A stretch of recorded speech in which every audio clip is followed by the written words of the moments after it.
Jofra Archer, Tymal Mills और जसप्रीत बुमराह के रूप में धांसू तिगड़ी है तैयार। वहीं ईशान किशन पर 15 करोड़ रुपए लुटाकर मचा दी खूब हलचल। तो इस वीडियो में हम बात करेंगे कि छठी बार आईपीएल टाइटल जीतने के लिए आखिर कितनी तैयार है मुंबई पल्टन।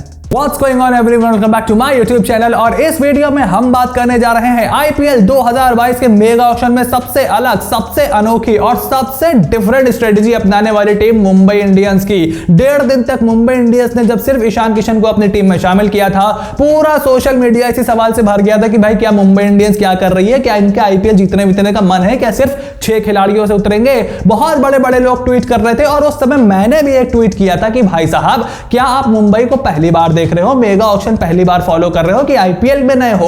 मुंबई इंडियंस की स्ट्रेटजी क्या है वो सिर्फ मुंबई इंडियंस ही जानती है और उनकी स्ट्रेटजी हर कोई स्टडी करता है, इसलिए वो उसको चेंज भी कर देते हैं। और इस वीडियो में हम यही बात करेंगे।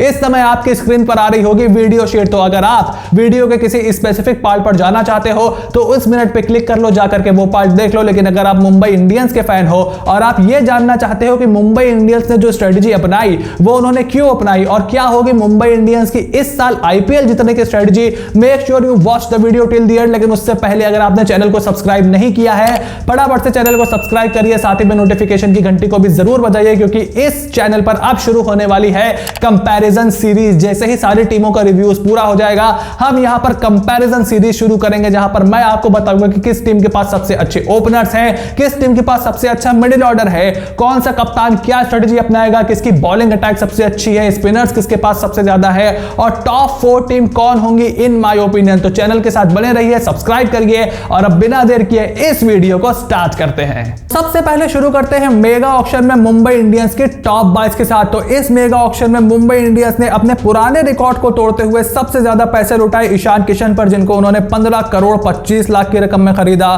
टिम डेविड को उन्होंने 8 करोड़ 25 लाख में खरीदा। जोफ्रा आर्चर पर उन्होंने 8 लाख रुपए खर्चा किए और अंडर 19 के स्टार डेवल ब्रेविस पर भी उन्होंने 3 करोड़ रुपए खर्चा कर दिए। और जब मुंबई इंडियंस अंडर 19 के किसी खिलाड़ी पर, खास करके विदेशी खिलाड़ी पर 3 करोड़ रुपए खर्च कर दे, आपको यह समझ लेना चाहिए कि उस बंदे में दम है। उसके अलावा उन्होंने तिलक वर्मा पर भी अच्छे खासे पैसे खर्च किए और जो फास्ट बॉलिंग उन्होंने तैयार की, डैनियल सैम्स पर 2 करोड़ 60 लाख उन्होंने खर्च कर दिए। उसके बाद जयदेव उनादकर पर भी 1 करोड़ 30 लाख खर्च कर दिए। तो अच्छा खासा पैसा यहां पर मुंबई इंडियंस ने की है। लेकिन जो मेन बाय उनकी रही वो रही जोफ्रा आर्चर, ईशान किशन और टिम डेविड, यानी कि एक अच्छा साथी जसप्रीत बुमराह के लिए। उसके बाद एक अच्छा बैकअप भी वो होंगे जसप्रीत बुमराह के लिए, क्योंकि माइंड यू जसप्रीत बुमराह पर जिस तरीके का वर्कलोड पड़ा हुआ है, आने वाले समय में हो सकता है कि वो आईपीएल आगे चल के थोड़ा मिस करे और इंजरी की कोई कंसर्न्स हो, तो एक दूसरे का बैकअप भी वहां पर सिमेट लिया है यहां पर मुंबई इंडियंस ने। डेवल ब्रेविस पर 3 करोड़ रुपए खर्च करना एक बहुत ही इंटरेस्टिंग स्ट्रेटजी है। अंडर 19 के लड़के पर आप इतना पैसा खर्च करते हो और उसके बाद हार्दिक पांड्या, कृणाल पांड्या जैसे प्लेयर्स के जाने के बाद, खास करके हार्दिक पांड्या के जाने के बाद एक अच्छा हिटर, एक अच्छा फिनिशर आपको चाहिए था।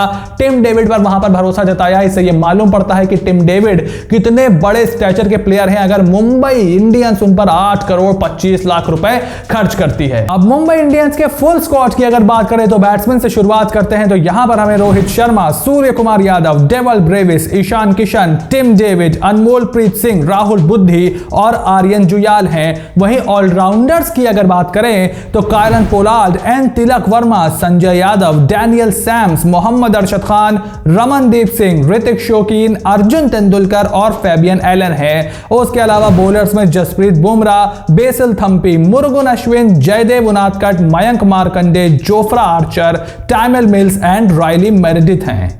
मुंबई इंडियंस ने अपना रिकॉर्ड तोड़ते हुए सबसे ज्यादा स्पेंडिंग की ईशान किशन पर। इससे पहले 2011 के ऑक्शन में मुंबई इंडियंस ने रोहित शर्मा पर 9 करोड़ 20 लाख रुपए खर्च किए थे और उसके बाद से कभी भी 10 करोड़ का आंकड़ा मुंबई इंडियंस ने पार नहीं किया, अनटिल एंड अनलेस उन्होंने ईशान किशन को इस मेगा ऑक्शन में 15 करोड़ 25 लाख में उठा लिया। अब आप सोचोगे इतना पैसा ईशान किशन पर मुंबई इंडियंस ने क्यों खर्च किया, तो ईशान किशन के ऊपर आप ये सवाल उठा सकते हो। Is he worth 15 crore rupees? And my जवाब इज एब्सोल्युटली। ईशान किशन भी वही पेडिग्री आपको प्रोवाइड करते हैं। इंडियन ऑप्शन है, सबसे पहले ओवरसीज स्लॉट नहीं खाते, टॉप 3 टॉप 4 में कहीं भी बैटिंग कर सकते हैं, हालांकि अब वो मोस्ट प्रोबेबली ओपन ही करेंगे। फ्यूचर कैप्टेंसी मटेरियल है, ताबड़तोड़ बैट्समैन है, यंग है, डायनामिक है और उसके साथ साथ एक विकेट कीपिंग का ऑप्शन भी देते हैं। अगर आप एक अच्छा बैट्समैन और जॉनी बेयरस्टो या क्विंटन डी कॉक जैसा एक अच्छा विकेट कीपर लो, आप दोनों को कंबाइन करो इस मेगा ऑक्शन में, आप किसी को भी उस लेवल पे उठा लो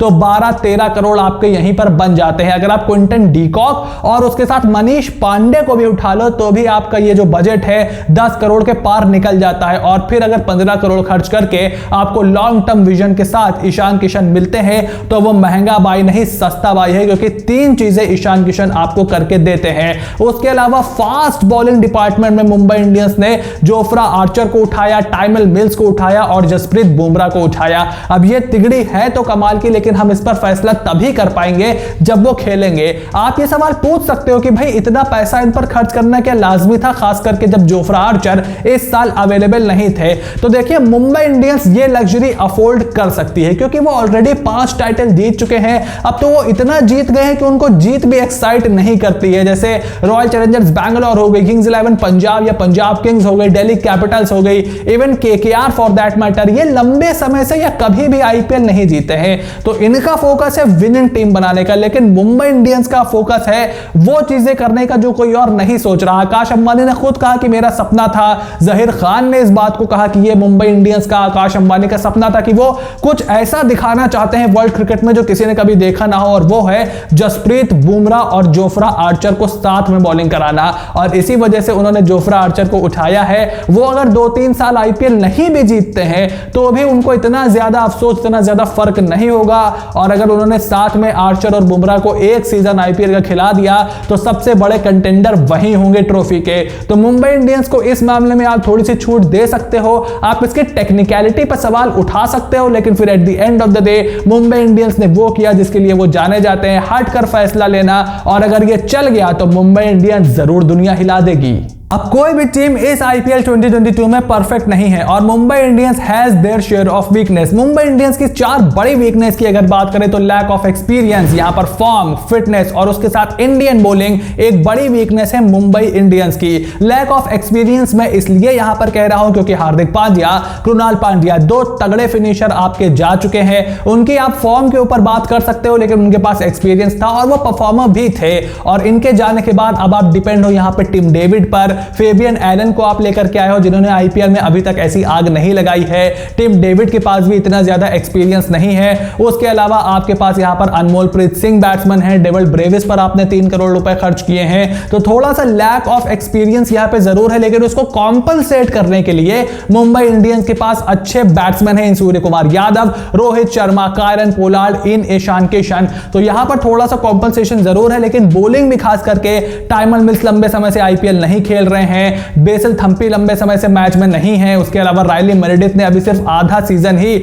आईपीएल खेला है, सो हैज डैनियल सैम्स। तो यहां पर थोड़ी सी परेशानी जरूर है और ये एक बड़ी प्रॉब्लम बन सकती है मुंबई इंडियंस की, खास करके जब वो नए सिरे से टीम बनाने को देख रहे हैं और जोफ्रा आर्चर इस साल अवेलेबल नहीं है। दूसरी बड़ी प्रॉब्लम है मुंबई इंडियंस के उनके इंडियन बॉलिंग कंटेंजेंट, और ये सिर्फ इस सीजन का नहीं, पिछले सीजन भी उनकी प्रॉब्लम थी। जसप्रीत बुमराह के अलावा उनकी बॉलिंग में कोई बड़ा नाम नहीं था। राहुल चहर एक लोल सोल स्पिनर थे उनके पास जिन पर उनको बहुत ज्यादा कॉन्फिडेंस नहीं था।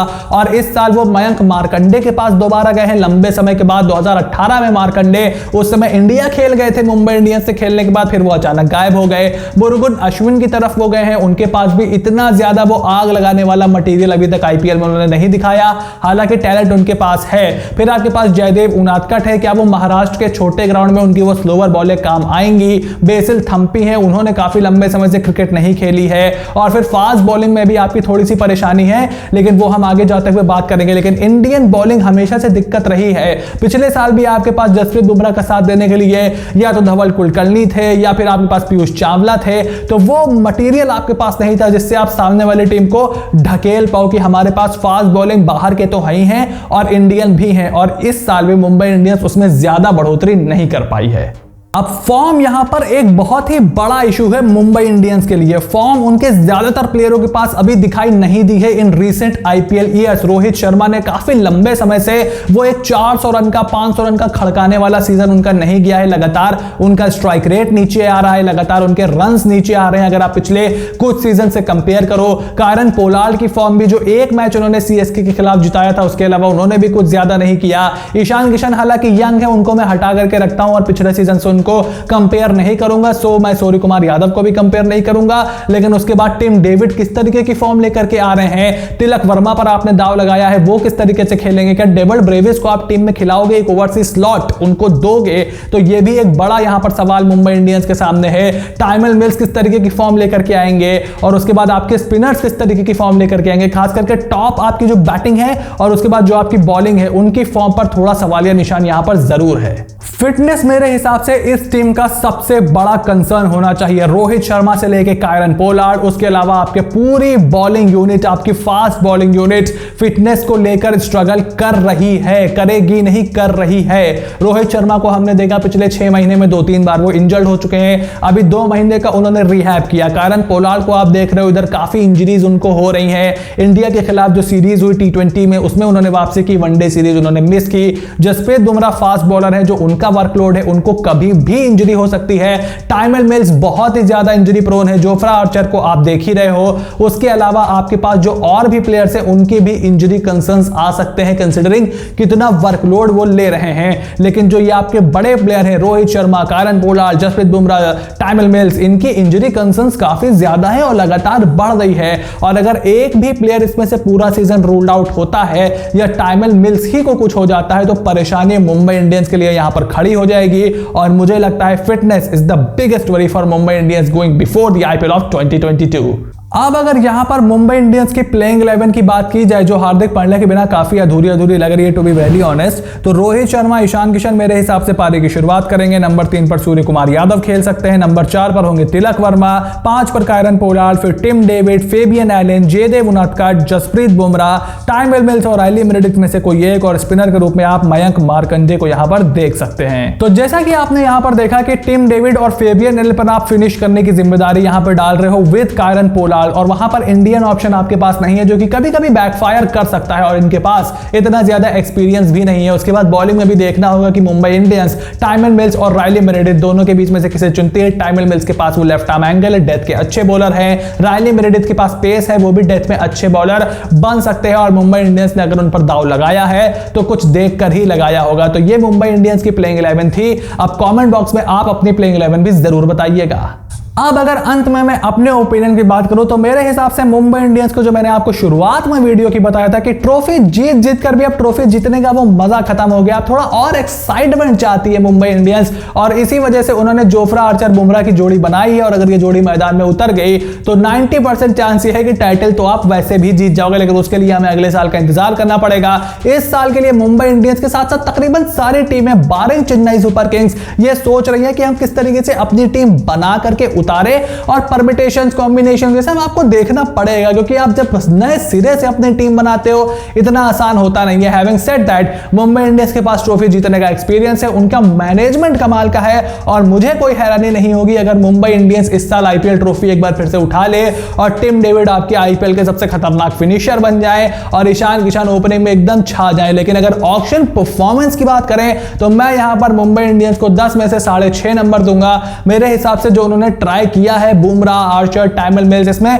रिस्क बहुत ज्यादा है। रिवॉर्ड भी ज्यादा होगा अगर ये सब साथ खेल गए, लेकिन रिस्क बहुत ज्यादा है क्योंकि इनकी फिटनेस को लेकर के आप कुछ ज्यादा कर नहीं सकते। और उसके बाद जिस तरीके की बैटिंग कॉम्बिनेशंस मुंबई खिलाना चाहती है, खास करके जो फेबियन एलन को उन्होंने लिया है और कोई इंडियन प्लेयर वहां पर उन्होंने नहीं निकाला, उसको देख करके मुझे थोड़ी हैरानी जरूर हुई कि आप इतना ज्यादा फॉरेन पावर पे डिपेंड कर रहे हो towards the end of your batting order. तो वहां पर मुंबई इंडियंस को मैं 10 में से 6.5 नंबर दूंगा। अब आपके आपके हिसाब से मुंबई इंडियंस ने कैसी परफॉर्मेंस की इन द मेगा ऑक्शन? फटाफट से कमेंट बॉक्स में लिख करके बताइए कि आप मुंबई इंडियंस को 10 में से कितने नंबर दोगे और मुंबई इंडियंस की क्या प्लेइंग 11 आप खिलाओगे। और हमारे जो कंपैरिजन सीरीज आने वाली है उसके लिए भी आप फटाफट से अपने आइडियाज कमेंट सेक्शन में लिख करके दे सकते हो। मुझे आप सोशल मीडिया पर इंस्टाग्राम और ट्विटर वगैरह पर भी आप टैग करके सवाल भेज सकते हो। Link is in the description box below. और हमारी कंपैरिजन सीरीज के साथ जरूर जुड़िएगा। वीडियो पसंद आई हो तो वीडियो को लाइक करिए, मेरा काम पसंद आया हो तो ही चैनल को सब्सक्राइब करिए और इसी तरीके की एनालिसिस के लिए बने रहिए स्पोर्ट्स एनकाउंटर के साथ।